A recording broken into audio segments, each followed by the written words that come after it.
करते हैं आपका, जब वो हैदर अली का नाम सुना होगा, हाँ सुना होगा शायद, टीपू सुल्तान का भी नाम सुना होगा फिर। तो टीपू सुल्तान से जो उनके वॉर हैं वो हुए हैं आपका 1767 से लेके 1799 के बीच में, 4 वॉर हुए। इसी में एक अंग्रेज व्यक्ति था हेक्टर। तो जो टीपू सुल्तान से उसका युद्ध हो रहा था, तो एक तलवार से उसकी नाक कट गई हेक्टर की। अब हेक्टर वहां आपका उन गांवों में भागा फिरा घूमा। तो कहते हैं कि एक गांव में कुछ व्यक्तियों ने उसको देखा, तो उसने अपनी नाक ऐसे पकड़ रखी थी।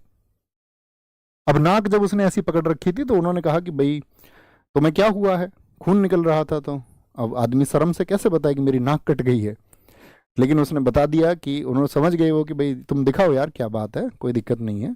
उसने बताया जी नाक कट गई है। तो उन्होंने कहा अभी जोड़ देते हैं नाक को, इसमें कौन सी बड़ी बात है, नाक कटना भी इतनी बड़ी बात है। उन्होंने उसकी नाक का ऑपरेशन कर दिया, सर्जरी कर दी गांव के कुछ लोगों ने।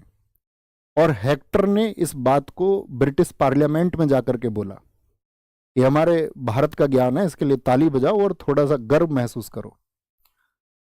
कि वहां ब्रिटिश पार्लियामेंट ने, उसी के बाद में आप देखोगे इंडिया में बहुत सारे डेलीगेशंस आए।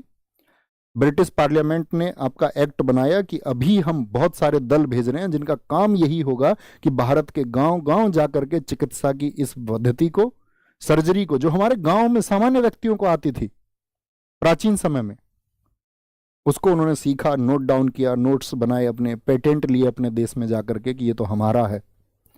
क्योंकि हमको तो ये पता ही नहीं था, शिक्षित रूप से हमारा विकास बाद में हुआ। आप जानते हैं कि ये जो आधुनिकता है इसमें पेटेंट क्या होता है या कॉपीराइट क्या होता है, ज्ञान हमारे पास सबसे पहले था। तो ये बात मैं आपको क्यों बता रहा हूं, मैं ये बात इसलिए बता रहा हूं आपको कि प्राचीन समय में ये प्रैक्टिस होती थी, तो प्रैक्टिस से चीजें आती हैं। अब वो प्रैक्टिस क्या है, अब तो अधिकार ही नहीं है, तो आप नहीं कर सकते हैं। बात क्लियर है। आर्टिकल 20 पर आएंगे, अब थोड़ा सा इसको समझें। अपराधों के